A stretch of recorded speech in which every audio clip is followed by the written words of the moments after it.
क्यों नहीं लड़ इलेक्शन लड़ रहा हूँ और डोडा ईस्ट से लड़ रहा हूँ। लोगों की बात करता हूँ। लोग हैं तो पार्टियां हैं, अगर लोग नहीं है तो कोई पार्टी नहीं है। बहुत बहुत शुक्रिया आपका। जय हिंद, जय भारत।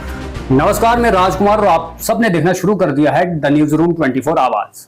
इस समय मैं डोडा में मौजूद हूं और मेरे साथ में जो शख्सियत साथ बैठी हुई है वो 2 बार एमएलए डिस्ट्रिक्ट डोडा से रह चुके हैं, एक बार आरएनबी मिनिस्टर और इस समय डीपीएपी पार्टी के जनरल सेक्रेटरी है जनाब अब्दुल मजीद वानी साहब। इन्हीं से जो है वो बातचीत करेंगे। सर, बहुत बहुत स्वागत आपका। इस बार जो 2014 के बाद अब 2024 के अंदर कहीं ना कहीं इलेक्शन का बिगुल बजेगा और 10 साल बाद जो है जम्मू कश्मीर के अंदर इलेक्शन होंगे, इसे कैसे देखते हैं आप? 10 साल उम्र का एक बहुत बड़ा हिस्सा होता है जी। और 10 सालों में इलेक्शन न होना ये भी रियासत जम्मू कश्मीर के लोगों के लिए बड़ी बदकिस्मती का बाइस है।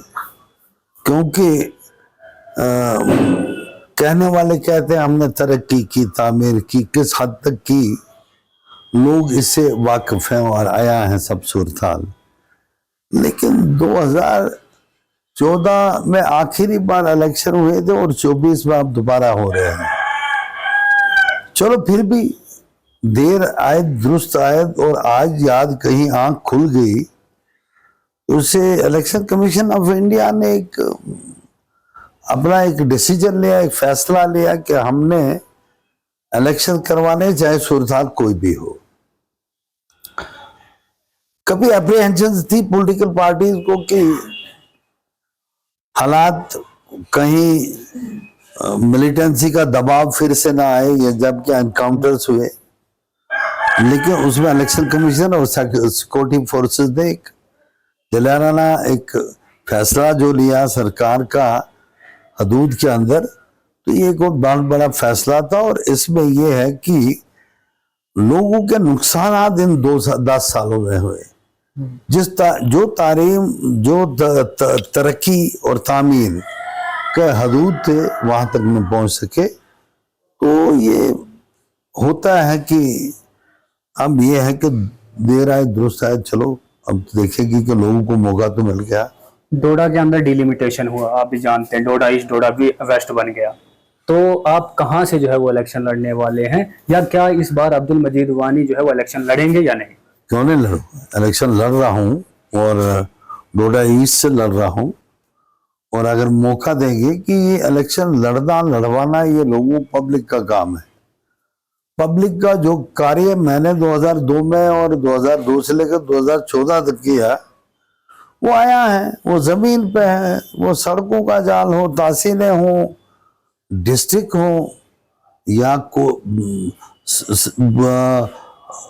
हॉस्पिटल हो, जो भी हमने जिस बात में भी काम किया है, डेट निकाल के देख लीजिए 2002 से लेकर और 2014 तक हमने कितना काम किया। 14 के बाद भी हमने नहीं बैठे, फिर भी काम करते गए जितनी हमारी हदें थी। तो हम अपने हदों को लांघ कर भी काम किया। तो उससे ये है कि हमने इलेक्शन लड़ना है कि लोगों के हित की बात है, और लोग ही फैसला करते हैं कि इस आदमी को चुनेंगे। और आज मैं मानता हूं जो चुन के आएंगे वो जरूर, अगर वो इंसाफ पसंद होंगे तो लोगों के हित में काम करेंगे और लोगों की उम्मीदों पे उतरने की कोशिश करेंगे। डीपीएपी पार्टी अभी नई पार्टी है, 90 सीट्स जो है वो इलेक्शन लड़ने के लिए है। तो आप जनरल सेक्रेटरी भी हैं, बातचीत आपकी जो है कौंसिल में होती रहती होगी। कितनी देखते हैं कि कितनी सीटों पर जो है आप इस बार विनर रहेंगे? मैं पार्टी के बारे में कभी बात नहीं करता हूँ, किसी भी पार्टी के बारे में। अपनी पार्टी की बात? मैं किसी पार्टी के बारे में बात नहीं कर रहा हूँ, मैं लोगों की बात करता हूँ। लोग हैं तो पार्टियां हैं, अगर लोग नहीं है तो कोई पार्टी नहीं है। बहुत बहुत शुक्रिया आपका। जय हिंद, जय भारत।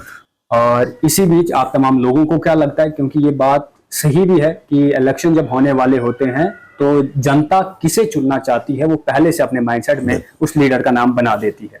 लेकिन क्या कुछ होगा, बिगुल बजा है, बहुत सारी पार्टियां मैदानों में उतरेंगी। कौन बाजी मारता है वो देखने योग्य रहेगा, और हम हमेशा जो है आपको दिखाने की कोशिश करते रहेंगे। पल पल जहां पर भी जिसको भी हमारी जरूरत होगी जरूर हमसे कांटेक्ट या वार्तालाप कर सकता है। फिलहाल के लिए इतना ही। डीजे राजकुमार को इजाजत। बने रहें टीएनआर के साथ। जय हिंद, जय भारत।